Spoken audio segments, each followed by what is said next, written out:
एक व्यक्ति का दो चरित्र कैसे हो सकता है? एक तरफ राष्ट्रीय जनता दल के सिंबल पर साहब आप चुन के आते हैं और दूसरी तरफ आप चले जाते हैं एनडीए के खेमा में, तो आपकी तो सदस्यता जानी चाहिए ना।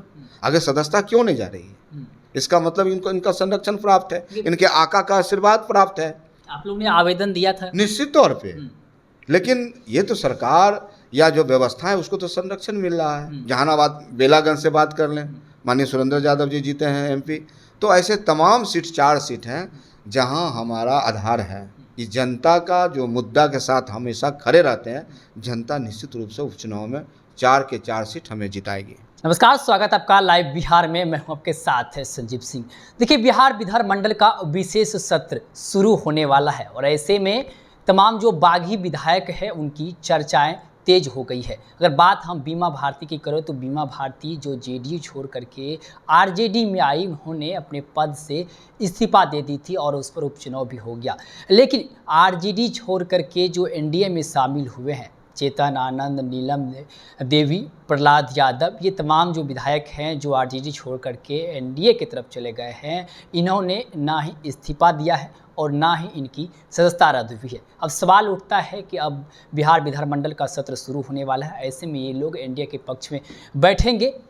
क्या आरजेडी की तरफ से इनकी सदस्यता रद्द करने को लेकर के जो है एप्लीकेशन दिया गया था? अगर दिया गया था तो रद्द क्यों नहीं हुआ है? क्या इन्हें सत्ता का संरक्षण प्राप्त है? तमाम मुद्दे पर हम बातचीत करेंगे। हमारे साथ बात करने के लिए आरजेडी से प्रधान महासचिव सह मोरवा विधायक रणविजय साहू जी हैं। क्या कहेंगे जिस प्रकार से तमाम जो बाकी विधायक हैं उनकी सदस्यता ना रद्द की गई है और ना ही उन्होंने इस्तीफा दिया है, क्या कारण है? देखिए, आरजेडी से जो माननीय सदस्य एनडीए की तरफ गए हैं, चाहे हम प्रहलाद यादव की बात कर लें, चेतन आनंद की बात कर लें, हम संगीता कुमार की बात कर लें या भरत बिंद जी की बात कर लें, तमाम ऐसे नेता हैं जो राष्ट्रीय जनता दल छोड़ के जो विधानमंडल के सदस्य हैं, जो विधायक हैं, जो एनडीए की तरफ गए हैं।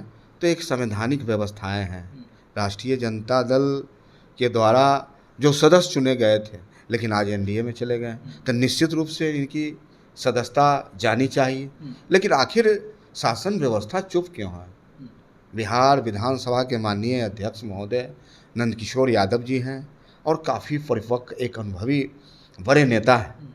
हम समझते हैं कि निश्चित रूप से उनको संविधान के अनुरूप जो कार्य संचालन नियमावली है बिहार विधानसभा का, जो अनुच्छेद कहता है, जो व्यवस्थाएं हैं, उनके अनुसार अविलंब कार्रवाई करनी चाहिए, ताकि 14 करोड़ आवाम में यह मैसेज जाए कि सरकार जो है निश्चित रूप से नियम और कानून के दायरे में चलती है। अगर ऐसा नहीं करते हैं, अभी तक तो नहीं कर रहे हैं। आप लोग ने आवेदन दिया था निश्चित तौर पे, लेकिन ये तो सरकार या जो व्यवस्था है उसको तो संरक्षण मिल रहा है। तो ये इस तरह दोहरा एक व्यक्ति का दो चरित्र कैसे हो सकता है? एक तरफ राष्ट्रीय जनता दल के सिंबल पर साहब आप चुन के आते हैं और दूसरी तरफ आप चले जाते हैं एनडीए के खेमा में, तो आपकी तो सदस्यता जानी चाहिए ना।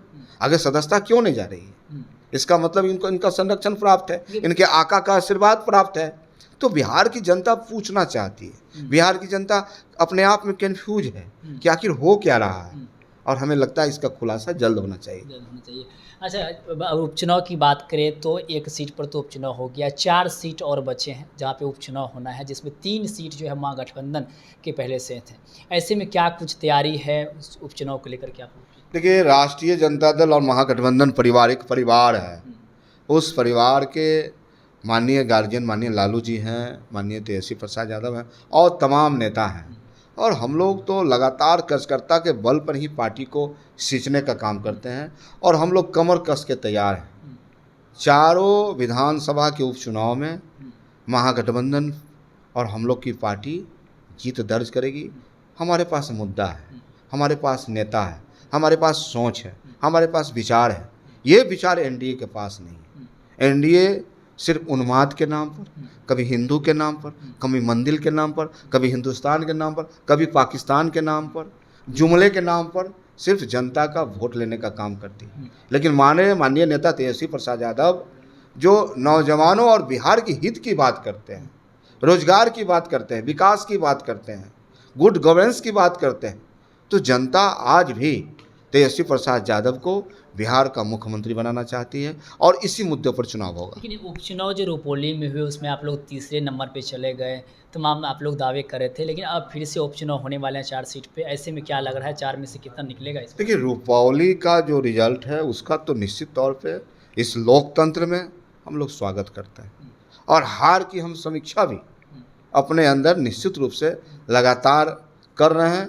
और आने वाला जो चुनाव है, चाहे हम रामगढ़ की बात कर लें, चाहे हम तरारी की बात कर लें, चाहे हम इमामगंज की बात कर लें, तो ऐसे जहानाबाद बेलागंज से बात कर लें, माननीय सुरेंद्र यादव जी जीते हैं एमपी, तो ऐसे तमाम सीट 4 सीट हैं जहां हमारा आधार है, हमारा विचार है, हमारा व्यवहार है, हमारे जो माननीय सदस्य ने विकास किया है, मुद्दा है विकास का, तो हम पूरी तरह से आत्मविश्वास में हैं कि जनता का जो मुद्दा के साथ हमेशा खड़े रहते हैं, जनता निश्चित रूप से उपचुनाव में 4 के 4 सीट हमें जिताएगी। चलिए, बहुत बहुत धन्यवाद। तुम्हारे साथ बातचीत कर रहे थे रणवीर साहू, जिन्होंने साफ तौर पे कहा जिस प्रकार से हम जनता के मुद्दे के साथ खड़े रहते हैं, जनता हमें प्यार देगी और चारों सीट जो है वो जिताने का काम करेंगे। और साथ ही साथ जिस प्रकार से बागी विधायक पर कार्रवाई नहीं होती है और ना ही वो इस्तीफा देते हैं, इसको लेकर के इन्होंने कहा है कि उन्हें सत्ता का संरक्षण प्राप्त है, इसलिए वो ना ही इस्तीफा देते हैं और ना ही उनकी सदस्यता रद्द होती है। और भी कई तरह की बात करते, आप भी सुन रहे थे क्या कुछ कर रहे थे, आप भी अपनी राय प्रतिक्रिया कमेंट बॉक्स के माध्यम से दे सकते हैं। आप देख रहे थे लाइव बिहार।